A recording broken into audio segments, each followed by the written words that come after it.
webinar from, we have folks out there in the geospatial profession.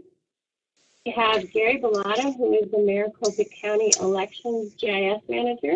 He's going to speak first. Then Peter Burnett from the Maricopa Association of Governments, who's a GIS Analyst 3. And finally, we have David Moss from the Maricopa County Geographic Information, from Maricopa County. He's a Geographic Information Officer. So I'm going to turn it over. I'm going to go ahead and get Gary's slides ready to go. And I'm going to turn it over to Gary to be a presenter. And if I could ask everyone to please mute your microphone. If you have problems with anything, you can also type in the chat window. And Gary, whenever you're ready, if you want to change it over to the webinar view, and if everybody wants to go down and change their YouTube webinar, that would be great. All right, well, thank you very much, Lori. I just switched to webinar view, so hopefully everybody else went to the webinar view with me. See how it goes here. So as Lori said, I'm the GIS Manager for Maricopa County Elections. Here we go.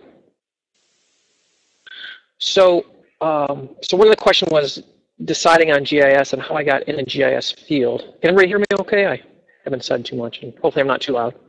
But deciding on GIS, I didn't really put it in the slide here, but in high school, I took a geology class, and then I was very interested in like earth sciences and geology, and so that's what I started off in, was geology. And then I'm from the Midwest, so geology out there was a lot of talk about glaciers and glaciation, and I decided I wasn't very interested in glaciation.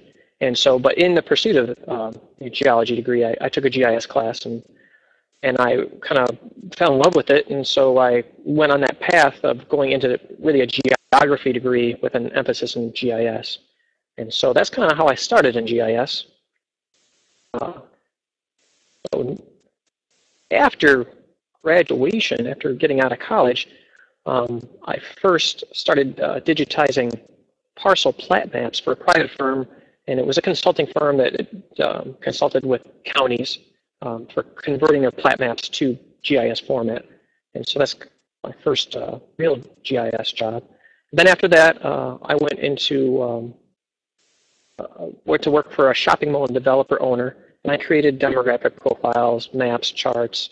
I did some data, summarizing data and that kind of thing. I also started writing scripts, automate a lot of processes that we were doing there. So we did a lot of processes there that weren't automated. It was just kind of like one thing at a time, and just there was over 100 shopping centers that we owned, and so creating a map for each one at a time would take a long time. So I started writing scripts to kind of automate the process. And after I was done there, I worked for a public transportation agency. And this is all in Chicago area, not in Arizona. But I worked for a public transportation agency where I started kind of doing more scripting and more development, GIS development specifically. And so I was using ArcMap and using Visual Basic and ArcObjects and a product called MapObjects, which is, they kind of converted that to ArcGIS Runtime now. And I created a lot of custom maps there for all of the bus route and things that we manage.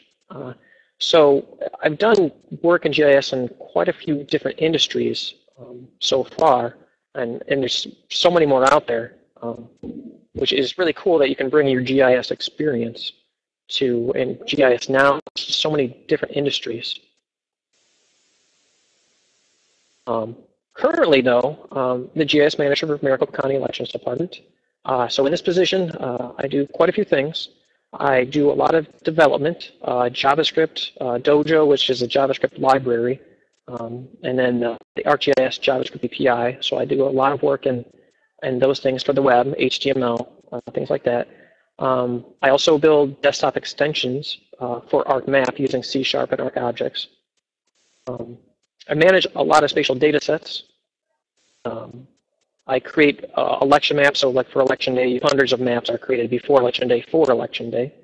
I create quite a few custom maps, census maps, voter maps, other agency data, election result data, a lot of maps. I also manage a staff of 6.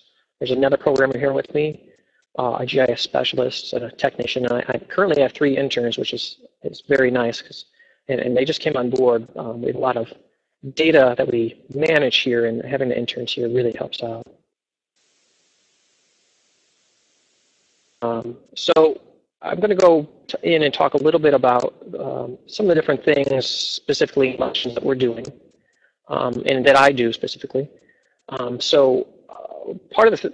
of my job here is coordinating and planning and maintaining the systems to make sure everything is kind of talking and I know where everything is going. For development wise, and we have a lot of PCs and a lot of servers.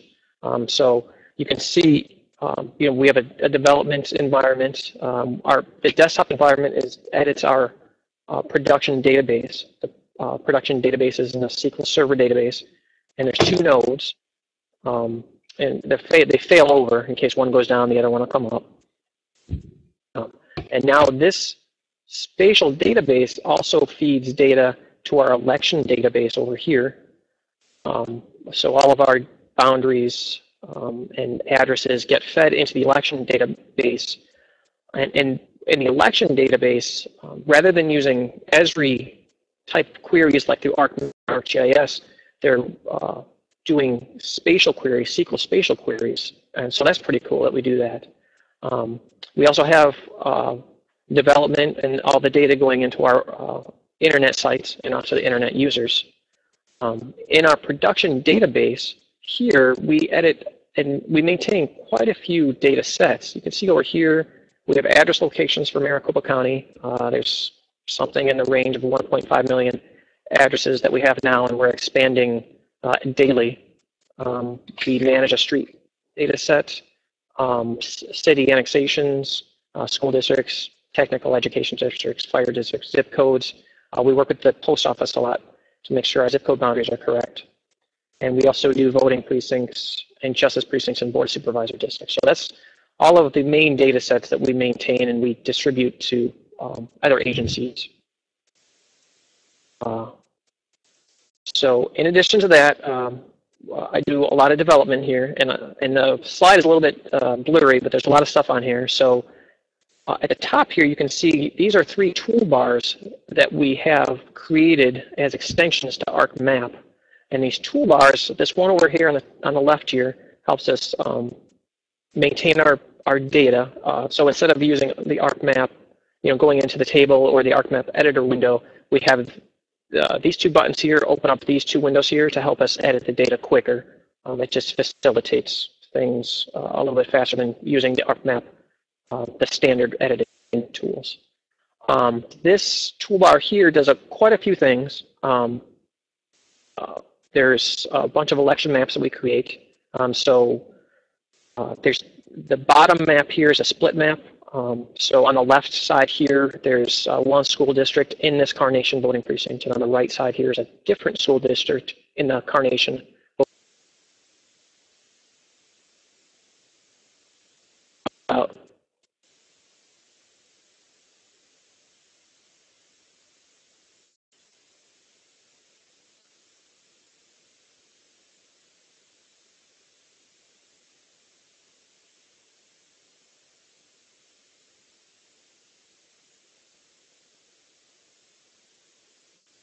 All right, so these are a couple different election maps. So I'm talking about the school district that is each side of this Carnation voting precinct, and this map is created automatically through the toolbar, and so it does some spatial intersects between the 2 different districts and voting precinct, and it also interfaces with our election district, our election database, to tell me what color to color these sides of the map. So when I'm at place and one of the poll workers isn't sure exactly which, for whatever reason, you're not on the poll list, you can look at this map and say, well, I live over here in the green area, so you need to get the ballot with the green stripe because there'll be 2 different ballots at the polling place.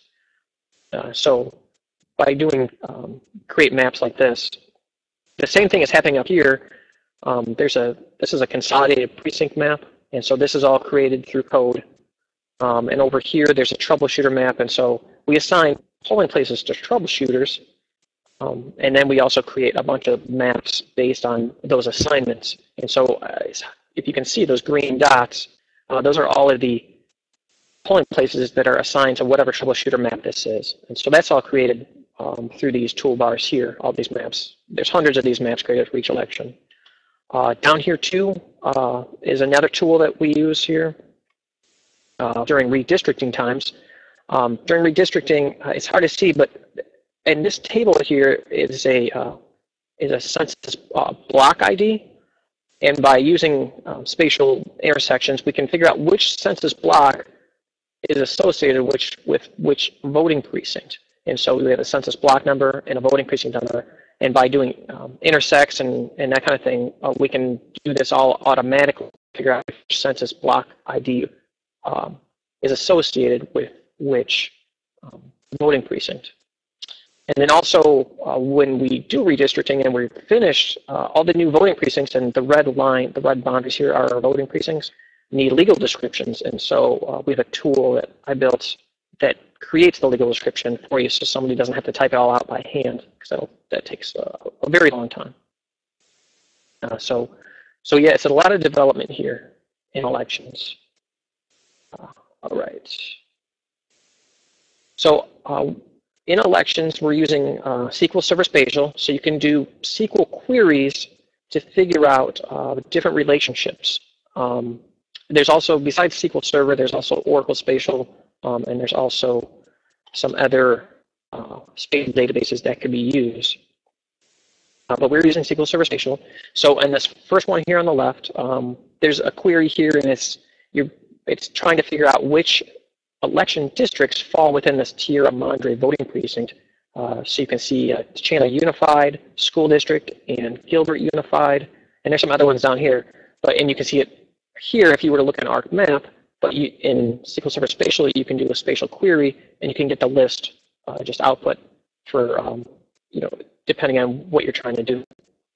Same thing here. In the query, there's an address, 2600 East Knox Road, and you can figure out which districts that address belongs to. So it's in Chandler, it's in Precinct 117, which is Oak Grove School District. I think that's 60, possibly 80, and some other districts that we have here. And then over here we have, there's a new annexation to a city here depicted by this purplish pink line. And if I want to figure out which addresses are affected by this new annexation, I could do something in ArcMap, or I could do something in SQL Server by writing a query and getting all the addresses out in a list. So we use SQL Server Spatial a lot here.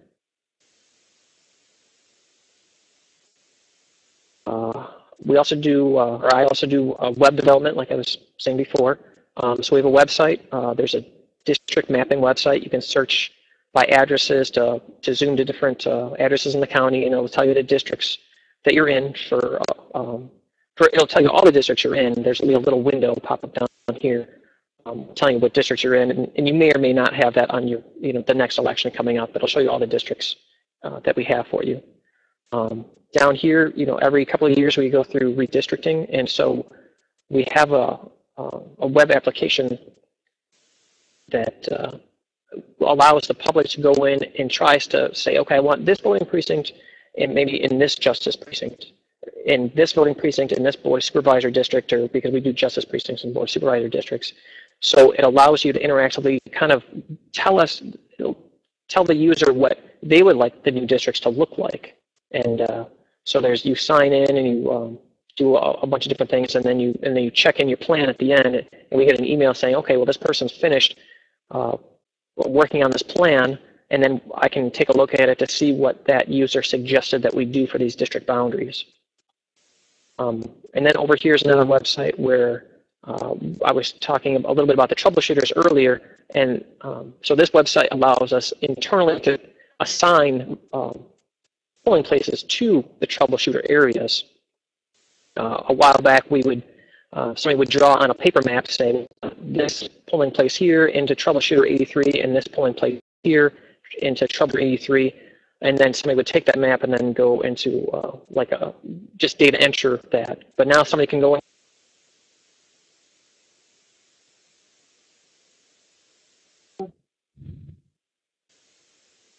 Looks like Gary got kicked off again. I don't know what happened.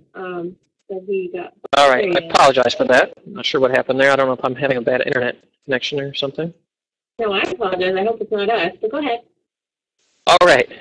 So, so you can go in here and select the polling place and assign it to whichever troubleshooter area that needs to have that polling place. All right, so current projects that are kind of coming up and that we're working on now. I'm working on a mobile website. So it's not an app that you would download from like the Google Play Store or the Apple Store, but it will just be a website that will work on your phone or a tablet that allows you to see which addresses do not have registered voters at them. And so if somebody is out there trying to register people to vote, you can walk blocks, walk down the street and see, okay, well, this address doesn't have somebody registered to vote. I can go knock on the door and maybe try to get them registered. All right, and while you're walking, the application will track you. It'll show you where you've gone, and then once you're done for the day, say you went to all the different houses that you want to go to and knock on the doors, you can then email yourself a KML file of what you had tracked, and then you can bring that KML file into Google Earth. Also, besides knocking on doors of people who are not registered to vote, you may also be knocking on doors trying to get people to sign your petitions because you want to get on the ballot. So you can use it kind of for both reasons, but you'll be able to email yourself a KML file of everywhere you've walked. And so maybe if it's a larger campaign and you have many people out there trying to gather signatures, you can see where they have all been and look at it in Google Earth. Another website that we're working on is trying to, so in this last election, a lot of people, you get your ballot in the mail, and you can send it back to us, or you can drop it off at a polling place. And some people weren't sure where the closest polling place was to where they were at. And so with this website, it'll allow you to find the closest polling place to drop off that early ballot, rather than, like for election day at least. So on election day, you have your early ballot still in your hand. If you drop it in the mail, we're going to get it too late, but you can go and drop it off at the closest polling place. And so this application will show you the closest polling place to where you're at using your phone. Another one, data-wise, that we're working on is adding unit numbers to our address point data set. So, for apartments or mobile home parks, we may have a central address for the whole mobile home park or apartment, but maybe we'd like to get all the unit numbers in so we can locate, assign people even more specific locations. So that's another one. Career skills is a good question that somebody had asked. And I think important career skills, I think for me, number one is communication. Being able to talk to the decision makers and try to tell them what you're trying to do spatially and programmatically, and be able to communicate with them who may not understand maybe some spatial things, or development-wise, communication is very important. Problem solving, a lot of times somebody will ask you a question, how do you do this, and trying to use different spatial techniques, or even some things aren't even spatial, just trying to figure out different things. It's very important to be able to think about it and see, systematically think about how to solve that problem. Another important career skill, thinking creatively, can't say that. So a lot of times here, we'll kind of think of, instead of somebody bringing us a problem, kind of think about, well, what could the agency use I was talking about this this mobile website here. That's not anything that somebody came in and knocked on the door and said, "Hey, we want you to do this." It's something that in GIS we kind of thought about. It's like, well, that would be something we could do, and it would really help out people in the public and different candidates. That was something that we created rather than somebody knocking on the door. So being able to think creative and think about what GIS can do for the agency that maybe they're not doing already. Important GIS skills.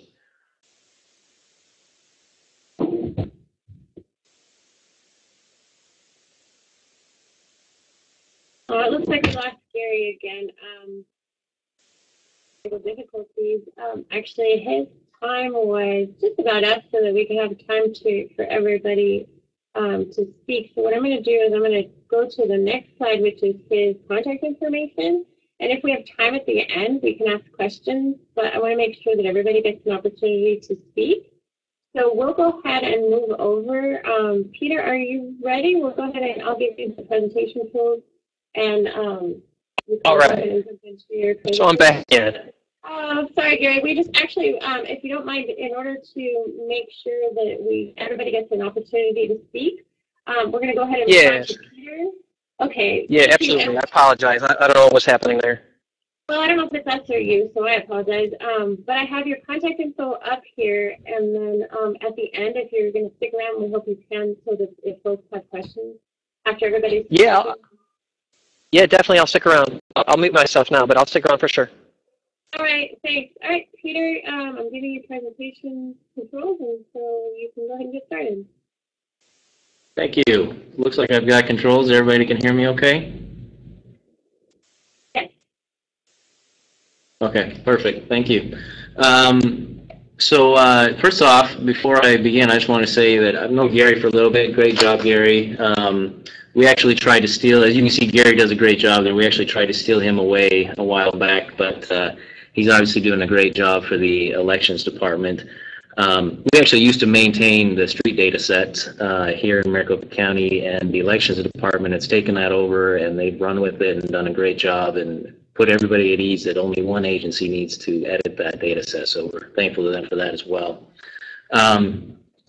So as she said, my name is Peter Burnett. I've been with MAG since 2001. I just want to give a little bit of background for myself. There's a beautiful picture of me. You can imagine that with a tie today, since I thought this was going to be a webcam thing, but I've since loosened that tie, and so we're okay there. Anyway, so my career path, basically, I didn't know I wanted to do this out of high school. I really didn't figure it out till college.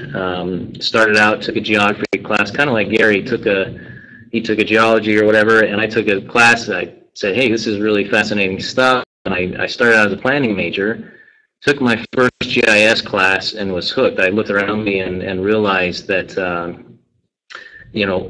I was getting it. I was understanding it. Well, a lot of people around me weren't. They were planners. They like to write. They like to do things. And I instantly switched careers and took off into the GIS degree. You can see there I'm a GISP. That's certification for GIS professional. For those that may not know, it's basically just it's a certification showing that you've got so much time in the GIS industry, education, giving back to the community, things like that. So, I also I had a few internships while I was in school. Something that I found, the internships weren't readily given. You kind of have to actively go out and seek internships. And I had 3 different internships before I graduated. That really helped me a lot to be able to move on. Coming out of school, I had a few opportunities, and I remember one in particular was basically my GIS professor. I described it to him, and he said, that sounds just like a sweatshop, which it probably was, just churning stuff in and out. And anyway, I'm glad I didn't take that job. Maricopa Association Governance was the first professional job that I had at school, and I've been with them ever since and really enjoyed it. So, moving on. So some of my responsibilities that I have here at MAG are project management. Whether I'm managing consultants or other projects, basically, I think any GIS person is going to find that they're going to be managing their own large projects or managing other people's projects, because any way you look at it, you're probably going to need some sort of help, and you need to manage those things. So, you know, I remember coming out of school thinking, boy, I wish I could just go work for National Geographic and make maps all the time, these beautiful maps. Obviously, that's not the case, but I think I probably would have gotten a little bit bored just doing maps. And so what I found in my career is that I'm doing maps, charts, graphs, calculations, all sorts of different stuff, dealing with data, really mixing it up. But GIS basically is just not the maps. The maps are the end product, but it's all the work that goes into it beforehand. So dealing a lot with databases, developing complex queries, relational databases, things like that. Large data sets. Gary also mentioned they were dealing with large data sets. Here at MAG, we were churning out lots and lots of data, and all of it involves large data sets. Some of the stuff that I work on is housing completions, permit completions, foreclosures, a lot of housing information. I deal with a lot of employment information, just a ton of data sets to maintain constantly. QA/QC data. We work as a team here. People are looking over my data. I'm looking over other people's data. I'm looking over my own data. And really, that's just key to success, I think, is just making sure that your end products are always as accurate as you can make them. So, and then obviously some preparation in preparing presentations, interacting with other agencies, just being out there and talking to other people. So, and then, you know, GIS, I think a lot of people come out of school thinking it's just a lot of pushing buttons and knowing the software. But really what it ends up being is a lot of complex processes put together. And if you don't want to relearn them all over again, you're always going to want to document what you're doing and staying on top of that so that you can, because you end up doing it again inevitably, constantly, and so you want to be able to refer back to those kind of things. So just an example of one of my projects I'm doing, I mentioned that I've kind of developed into this housing expert here at MAG. I create maps, I'm analyzing data and graphs, charts, looking at housing trends, housing permits, where's the housing market going. We look at sales data, we look at values, looking at the current state of the housing, we analyze home values, we look at developments, where's everybody building things. Foreclosures, obviously with the downturn in the economy, that was a big thing that we had to watch recently. You'll have to know that we're at a normal level of foreclosures. And then we're looking at we do a lot with census data and things like that here as well. And along with any report, you're going to have some sort of writing and explanation of the analysis that you're doing. So the question was asked, Karen asked earlier, what are the most important skills for my job? And I think number one is analytical thinking. We get a lot of people coming out of school for interviews, and we'll ask them to look and compare and show us what's wrong on some of these maps. And a lot of them, they're so focused on what's on the legend, what's wrong with the colors of the map, what's going on there, when really they forget to look at what is the data showing you. What are you trying to see here? What does the data present? Whether it's by map, graphs, or whatever, what's the story? And I think a lot of people might be missing that coming out of school. And I just wanted to give that plug that I think analytical thinking in most jobs is just key to the GIS industry anyway. Attention to detail and accuracy. Again, coming out of school, we get people that just aren't caring about the detail. And if your end product is going to be correct, you need to be able to show that detail and accuracy. Understanding your audience. These next two right here, understanding your audience and communicating effectively, really go hand in hand. A lot of times in the GIS field, you're talking to technical people, but you're also presenting to non-technical people. A lot of the maps and data that we show really help the overall story of whatever else somebody else might be presenting. And you really need to know your audience if you're going to explain it correctly to them and put it on a level that they would understand and enjoy that story. Team environment. I remember being in school, and team environments weren't always that fun for me because inevitably somebody is going to not pull their own weight. Well, in the work environment, it's a lot easier because you have kind of a chain of command, and it's okay to work in that team environment. Some people in the GIS field might get away with, they might be fine a GIS job where they're on their own, but I would think that in most cases you're going to need to be in a team environment.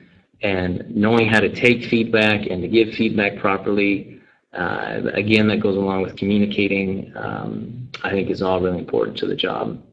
So dealing with large data sets, we have our own data sets that we constantly maintain, but we're also always looking at new data sets. And when we gather new data, we need to understand the data. We need to find it, we need to research it, and all those other things.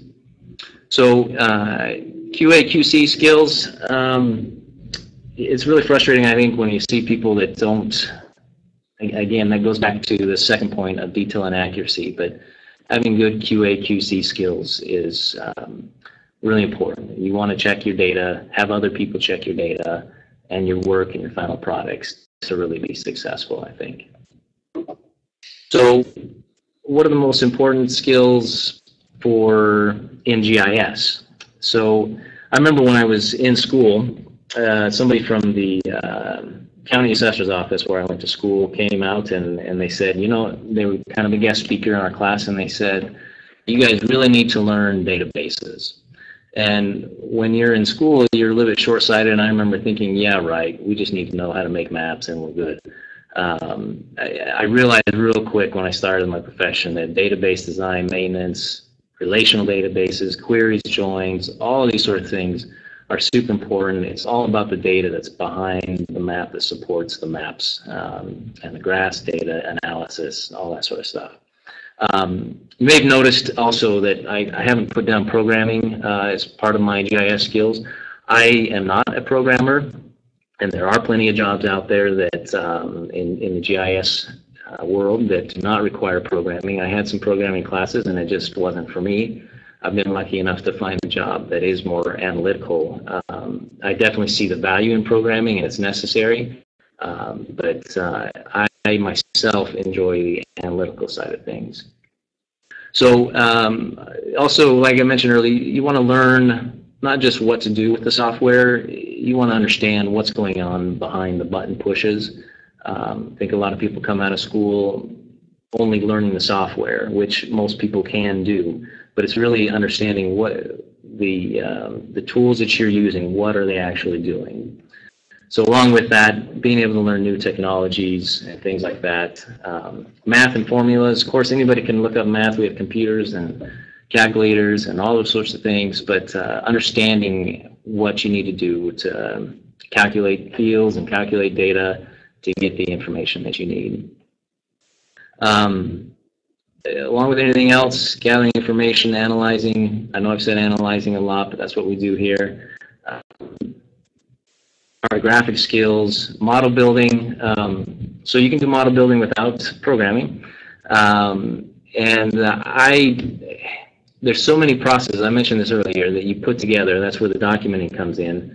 But to be able to string these processes together, it's going to make your jobs a lot easier. So I think if students can learn a lot of those things, that would be real beneficial. So that's basically what I have. Hopefully that's been somewhat helpful to you guys. My contact information is a little bit hard to see there. azmag.gov. My email address is pburnett@azmag.gov if you need to contact me. And thank you for your time.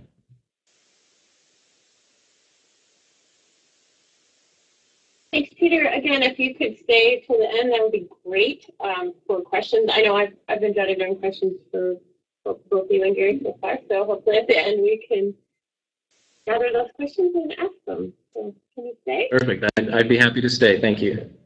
Great, thanks. All right, then I'm going to go ahead and turn over the presenting view to David, who can wrap things up for us, and then we'll move into questions at the end. Hello, can everybody hear me? Yes. can hear you. Okay.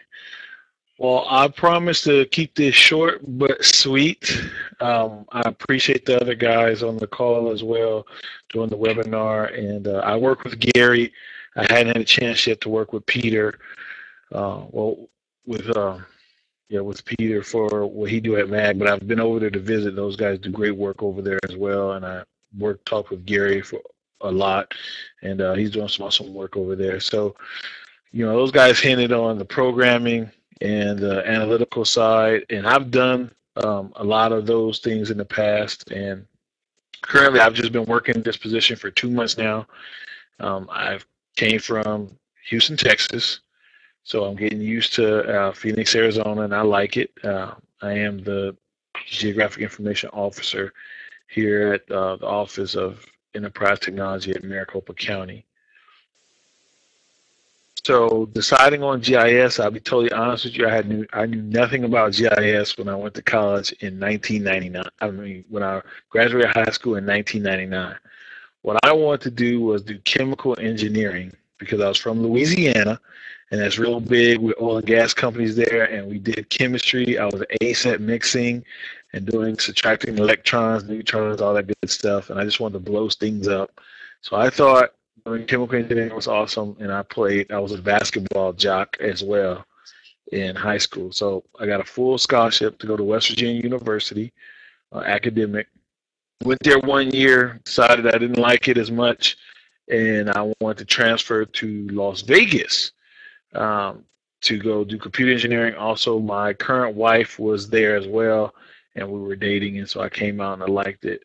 I joined the minority engineering program at UNLV, and I got an internship. And the internship was doing GIS for the Transportation Research Center and with Clark County. And, it's real big for me, I think, especially now that the economy has changed, that you try to get an internship, whether it's free or not free, whether it's free or paid or not paid, co-op or something like that, at your junior, senior year, or even if you got your master's or however you want to do it. So that way you can really get into GIS and decide if it's something you like, plus that building that relationship with those individuals is awesome, because I worked as an intern for 3 years there, and then I got my first job working at Clark County Public Works because I was an intern. And they knew my quality of work, they liked what I was doing, and so they offered me the job there while I was graduating, while I was getting out of college. So some of my past experience is I worked at Clark County Public Works. I initially started there doing GIS, doing AMLs, JavaScript, and programming, doing websites. I did Map Guide, Autodesk Map Guide, along with Esri. Then I moved to the traffic division and became more of an engineering. And then I went out and put traffic counters, did GIS for traffic based, doing traffic counts, whether we should add a new traffic light, things like that with GIS, and doing that. And so then I moved on in Las Vegas to Stanley Consultants, which is a worldwide construction company, doing GIS exhibits for feasibility studies. That was during the housing boom. And our office actually made $17 million 1 year during 2004 while I was working there. And I actually helped them secure a huge contract with the Las Vegas gas water company, because they were building a pipeline across the southern part of Las Vegas, and I did all the GIS exhibits for that. And so that helped them secure that contract right before I left. Also, one of the things I like to do, I did when I was in that role, was I do more than just GIS. I like to be a jack of all trades. So if there was same cuts or people were looking to lay folks off, if I did more than just what I was brought in to do, it's like, okay, well, who do we want to lay off? Do we want to lay off David, who could do GIS, IT, and this, or do we want to just lay off this person that does this, and they complain about what they do?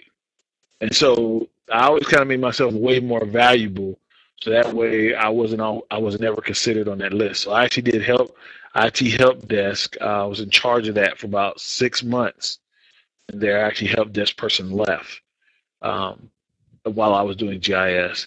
Also, I worked at the city after that, I decided to move. Me and my wife decided to move to Fort Worth, and I worked for the City of Fort Worth Office of Emergency Management. And then there, they actually needed a GIS professional as well as an IT professional. So the IT work came into play when I worked there, and I helped to redesign the Emergency Management Center with GIS in mind, but also with IT in mind on how they did things, and the fact that when there's an emergency, you stand up the EOC, but those folks never have stepped in that environment before. So you want certain kind of templates and things and stuff already set up for them when they come to that computer that they've never been before. I also provided GIS support during and after Hurricane Ike. We worked 2 weeks for 4 days during Hurricane Ike, printing maps, talking to the electric company in Houston, and trying to research data. That's one of the big things too, is finding where data is located on the internet, whether it's in your area or outside your area. If you can somehow become good at that, that's a good thing to have, because you never know if you're working for a private company or government agency and you need to pull data out with another projection that you're not used to using. So I was able to do that, and that worked off nicely for that. And then after that, I actually got a job in Houston at the Harris County Appraisal District in Houston, Texas. And from there, I was a GIS manager there for 5.5 years. I implemented a GIS roadmap, and then I built a new GIS infrastructure from scratch, pretty much. They had one production server that was running all their GIS for 600 people in the office, as well as all the public. And Harris County is the third largest county in the nation. I think between Maricopa and Harris County, we go back and forth, throughout the year on size.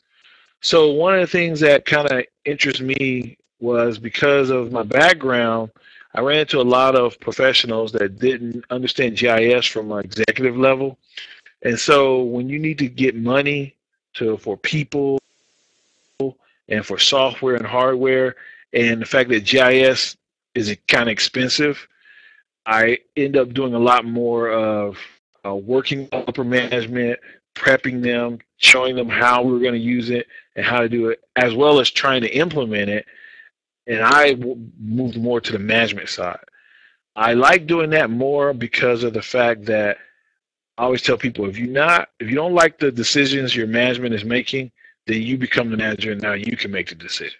So instead of complaining about it, I decide to be the manager, so now I can end up making possibly the bad decisions.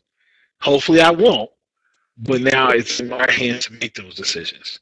So currently now I'm the Geographic Information Officer, and my main responsibility is to provide vision and leadership to facilitate a comprehensive GIS framework among the county agencies, and to promote development, acquisition, and dissemination of GIS data, infrastructure, and services.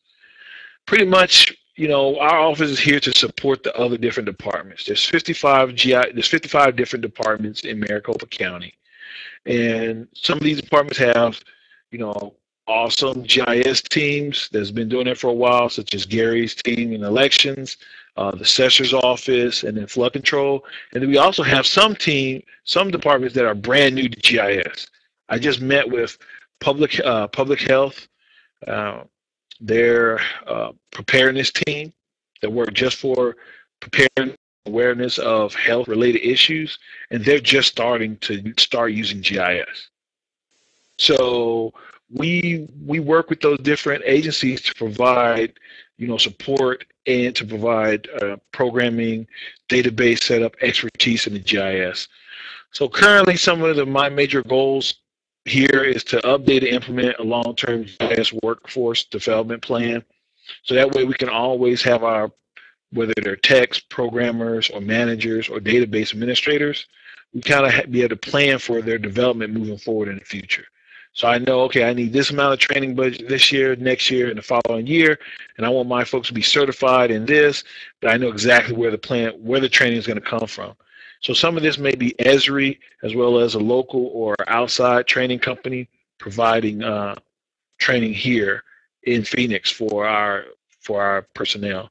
To review and upgrade our GIS architecture and environment, to continue to provide GIS expertise and supports to all departments within Maricopa County. We also have a GIS data warehouse that we're building out to just not only house GIS data here at the county, but also to kind of expand that over the years to house data from City of Phoenix, City of Scottsdale, Chandler, and then some of the other data, say for 911 data, health, human and health services type of data. So you'll be able to go to one spot. Our main goal is you'll be able to go to one location and pull data related to Maricopa County. Currently, I manage a staff of 4, 1 senior GIS database programmer, 2 GIS programmer analysts, and 1 technician. This is a roughly new office, about 2.5 years. And so we have it in the budget to add more personnel and to grow as needed moving forward. Right now, this is kind of just showing what our future development is going to work out, or that we're trying to put together, and then what we're in consideration of our future development. So, we're looking at database management, desktop editing, and analysis from not just our office, but other departments that could use our hardware because they don't have the funds or the know-how to build it out themselves. Applications, which are web-based for editing, mobile applications online or disconnected. We have a lot of different agencies that want to start using mobile to do field work like Gary is doing, and do editing as well, to do field data collection. And so we won't be able to provide that type of architecture and support for them. Also, internet applications, external read-only maps and applications like ArcGIS Online. Also, if your class would like to pull in some of our GIS services to do class work, so you want to look at our parcel, street center line, address points, those type of things, you'll be able to pull those services in and be able to work in your classroom to use that data and know that, oh, this is up to date, we're using it. And you can actually produce maps and applications that would affect decisions that managers would make.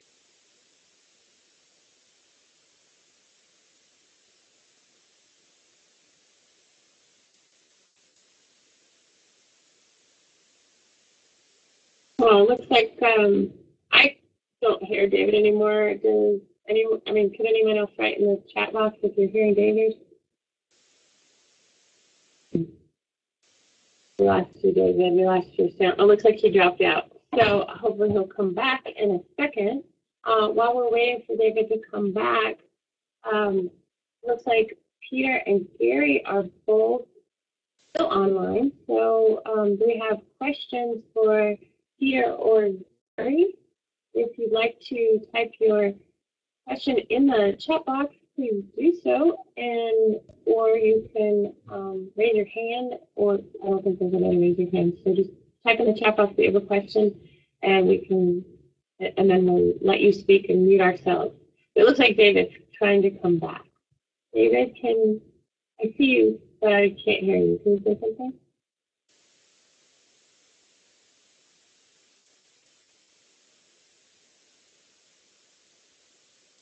I'm not hearing David. Do we have questions? I know I have one, if nobody else does.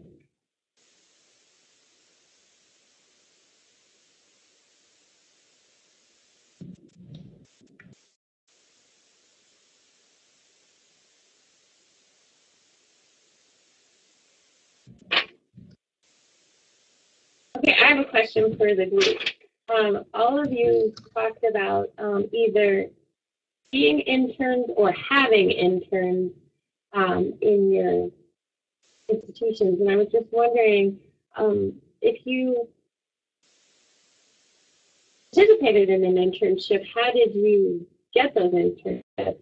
And if you are currently taking interns, how do you offer them to people, and how do people find out? I also see that Kelly has a question, and I'll read that next. But if you could answer, if anybody wants to chime in on the internship question, that'd be good. Gary, you want to go ahead? Yeah, I'll go ahead. So when I was an intern, I found out about the position through the university itself. They actually came to the university looking for some interns, and I was chosen. And also, now that I have interns, we went to posted something through ASU, and that's how I have my current interns. So it's, I guess, working with the universities and colleges to try to get internships or find interns. You have any thoughts, Peter? Yeah, I was just going to say, I mentioned this in my presentation that when I was looking for internships, mostly we just saw on a board in the hallway posted in the GIS department some local jobs. One of the internships I ended up getting at Fred Meyer in Oregon in their corporate office, because I went to a career fair and just started, and of course none of them are there for GIS stuff, but I just went around asking everybody if they had some sort of GIS or mapping division or anything like that, and they actually went back and looked, and sure enough they had something and called me back. So I felt real fortunate to get that, but I had to be proactive in searching for that. But then I did end up getting one that was a little bit more local. And then we're like you, Gary, we also kind of post locally and put it on our website that we're looking for interns.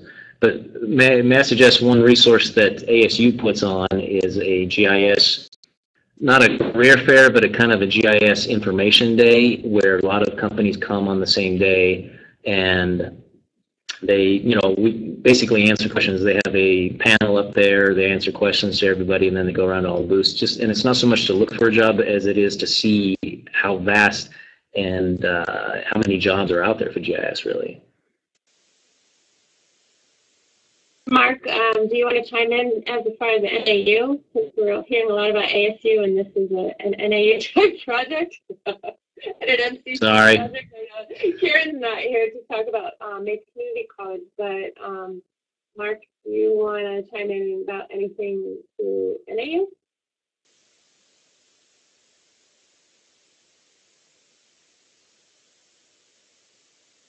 Yeah, no, I see that he's on the call, but maybe he has nothing to add. I'm not sure, but okay, then I see a question. Thanks, Gary and Peter. David, I was asking a question. Yes. There you are. Okay, I asked a question about internships, how you got your internships, and then if you offer them, how you reach out to others so that they know about the internships. So Gary and Peter, yes, currently we have, we're looking for internships in the next couple of weeks, and we work with Karen and her folks to kind of put the word out about the internships, and there's an application that you have to fill out and everything. Currently our internships are unpaid. We're working to try to change that for next year, and we also put it out to ASU, but apparently they've been doing interns here for a while now, so I'm glad I don't have to try to start that up from scratch. So we're going to probably get about 6 because of, they're not paid. But one of the good things is if you come in and we're going to have some great projects to work on, and you do a great job, and we are happy with the work you're performing, I will write you a personal letter of recommendation for whatever job you're going to go to. So that's one of the incentives I will do in that case. So I think that will help you be able to get that job that you're looking forward to going to. And I saw a question up here. If you don't mind, Lori, was about how has GIS changed from the time you entered into the area in GIS? Yeah, go for it. Yeah, go ahead and answer. For me, I came in around 1999 and 2000, and it went from doing it on a Linux machine using the command prompt with black and white for aerials and knowing all the commands to Windows. And so it's changed. It's totally changed around 360 degrees. And so now what we're moving into more that I noticed that it's cool is, one, you got drones being to collect data and imagery for you. That's going to be big. 3D, that's going to be huge. Everybody's going to be doing some type of 3D modeling or mapping of GIS on their desktop. You're not going to have servers to do it. Another item is indoor GIS. One of the projects we will be working on is doing indoor GIS and mapping it to help desk calls with our IT department, also mapping it to security and vulnerabilities. So if somebody's trying to hack our network at a particular location, we'll be able to use GIS to kind of track down what network switch is, what computers, and what location it is and it's happening at while it's happening. So those are some of the things that I noticed that are really big on the horizon for GIS. I agree with David about. Sorry, go ahead. No. No, I was just gonna say I wanted to add that the biggest change for me was seeing how everything changed from big plotter machines to paper to the web stuff. Everything and they used to like ARC or Esri to do stuff on mobile devices. It was expensive hardware. Now you can just do it all on your phones. It's all on the web. Everything is much more accessible, and I think the internet has really changed a lot of those things. Go ahead, Gary. I was going to say, I agree with you, Peter. I was originally going to with David when, back in 99 and 2000 when it was all Arcane Command Line, and now GIS is everywhere. And looking for a job in GIS, when I first was looking for a job in GIS, there were not as many industries as now, for sure, that are utilizing GIS, and it's so much more open. With all the different industries picking it up and using GIS and doing all these different things. The healthcare industry is now picking up GIS and has been for a while. And the cool things that you can do with GIS and healthcare, I mean, it's just amazing being able to track things. But all the different industries that are now using GIS are really amazing. And all the different places you can get a job now is pretty awesome. Thanks. It looks like Sue was asking a question directly to Gary. Do you think, Gary, that's something that might be applicable to the whole group? I didn't see it. Hold on. She had asked you about redistricting, and you had responded in the chat box. I didn't know. Yeah. I'm sorry. Yeah, I did. I'm sorry. I got confused on where I was at. The redistricting game. So since we do a lot of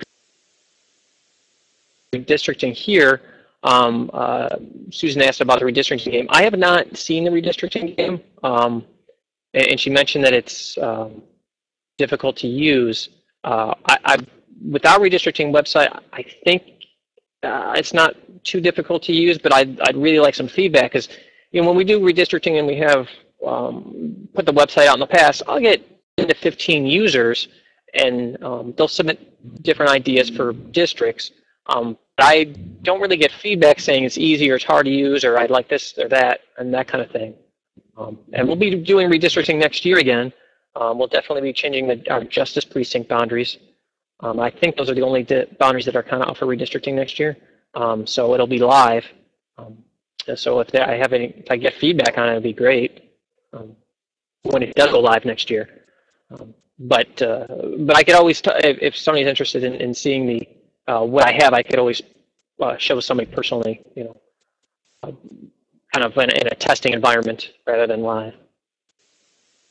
Great, and your contact information was in the webinar, so folks, if you're interested in that, just contact you directly. David, you came back and we didn't get to finish your presentation. It looks like you had a couple more slides. Was there anything that you wanted to come back to and finish up, since we have the opportunity now? Sorry about that.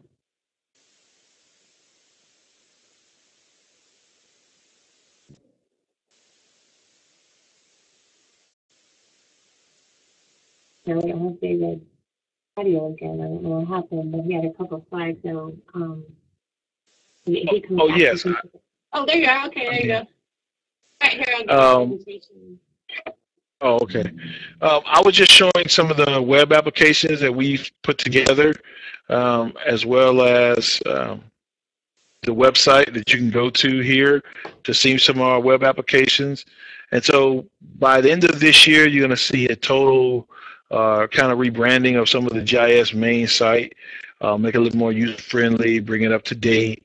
And so you can see some of the web applications we have, like stray animals. If you see one, you can put it on there, put a photo, and that helps people get their animals. We have historical aerial photography that goes back to 1946, and you compare 2 different years together. on the website as well. We have one that shows delinquent tax parcels.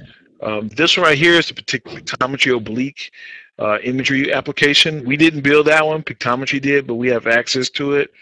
One of the things that we can look to do as well is for some of the GIS classes to give you a trial account, so you guys can kind of look at how we use oblique imagery in different aspects. Like emergency management will use this, assessor's office will use this to see if somebody built an addition, and so they can add it to the tax rolls. Emergency management will use it as well, and so some of those things. Police will use it if they're going to do a raid on a property, and they want to know it's nighttime and how many windows or how many exits is on the application, because you can spin it around north, south, east, and west view, and to take a look at that. So that's kind of really good to have available as well. And so just important career skills. You know, I know Gary as well as Peter talked about this. And once again, soft people skills, soft skills. When I look, I can train you on how to do and use the software, but if I can't train you on how to talk to somebody else, I can't hire you. You know, soft skills go a long way. If you don't really work good in teams, learn how to work good in teams. If you don't know, if you have an issue talking in front of people or doing presentations, take those classes, take debate or whatnot is in college, or technical writing, some of those type of classes, because that is what we really need. Because a lot of times you'll have a programmer or you have a particular person working in a particular department that does analysis, and then you have a GIS person, and you need somebody to be able to communicate between the two, or that GIS person needs to be able to communicate enough to get the requirements for the project, so that way we can actually do the project and deliver it to the our actual client. So I put this little pie chart up here.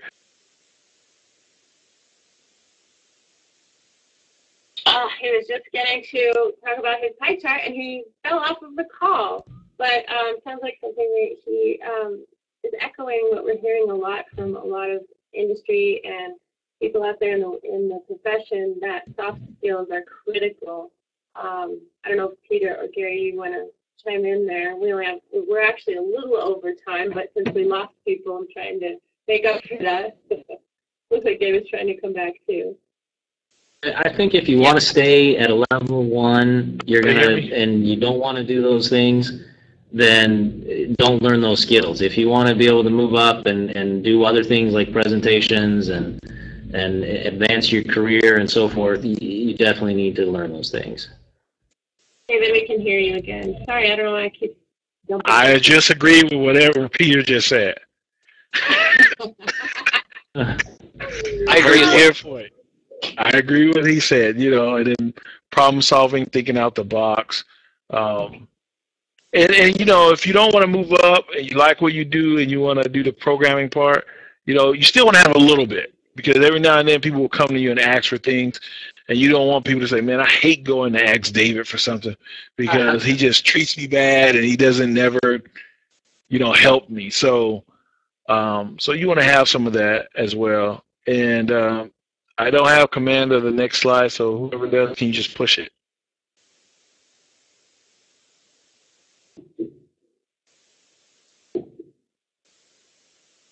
Hello? Yep, I got it. There it is. Oh, okay. The next one is the last one. So just important GIS skills, GIS analysis, you know, understanding where GIS fits within the business. So wherever you're working, just knowing a little bit of the client's business, where GIS may fit. You know, not everybody, you're not going to get everybody to rework everything. And some people may be like, look, my GIS is the best ever. You know, I don't have to make any changes whatsoever. So, you know, you just want to tell them, look, you know, here, if you make one of these slight changes or adjustments, you save time, money, and you can get the best out of something. So just understanding that, and I know the last 2 and 3 Gary had, and those I just want to reiterate. Understanding spatial relationships, how things work spatially when you're doing those relationships in ArcMap, but also in general terms as well when you're using GIS. database, understanding tables, fields, joins, SQL query language. Those are really big when you're doing a lot of analysis and things of that nature and trying to pull data out of databases and putting it in. Also, don't be afraid to talk to other personnel, other people. Use people what they're good at. So if you know somebody that's on the team or works closely within your team that's awesome at database, you can do the GIS part and get them to do the database part for you, or what you need, without trying to learn everybody's job too.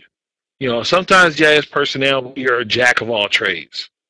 And sometimes that's awesome, but then sometimes that hurts you, especially when you get these huge projects, or you get a project you need done in 3 days. A lot of times a person that knows database can do it way faster in about 2 or 3 minutes than you could trying to do it, because database isn't your strong suit. So I always like to say, know what you're good at. And if you're not good at that, find somebody that is good at that and be friends with them. Get them to be your colleagues and help. So a lot of times I would do that with web development. I can make a website, but the person that went to school for web development can make one 3 times as better. So I would talk with them about how I would like the site to work, let them do all the web development part, and then I would plug in the GIS map and all the GIS tools and functionality. So if you have that option, definitely utilize those individuals. And that, David, speaks to what you were saying about being able to work on a team and play on a team too. So that kind of hammers that home. It's time to we lost a little bit of time, but we are about 10 minutes over the time that we're going to end. So to honor everyone's time, I just want to thank you, Peter, Gary, and David. Thank you so much for the time that you've spent with us and sharing your information. It was really valuable. And teachers, thank you for coming and attending. We appreciate you coming and learning. Hopefully you learned something valuable. And we have the contact information from all of the speakers and presenters here. So if you had a particular question that you weren't able to get answered, I think, would it be okay if they contacted you all directly? Absolutely. No problem. Great. Thanks. Same here. Contact me anytime. Thank you so much. Carol is recording this session so that we'll have it archived as we said, and so we will share that link so that you can go back and review things if you missed anything. And otherwise, I just want to, again, thank you all for being here. Have a great night, and take care. Thank you. You too. Thank you.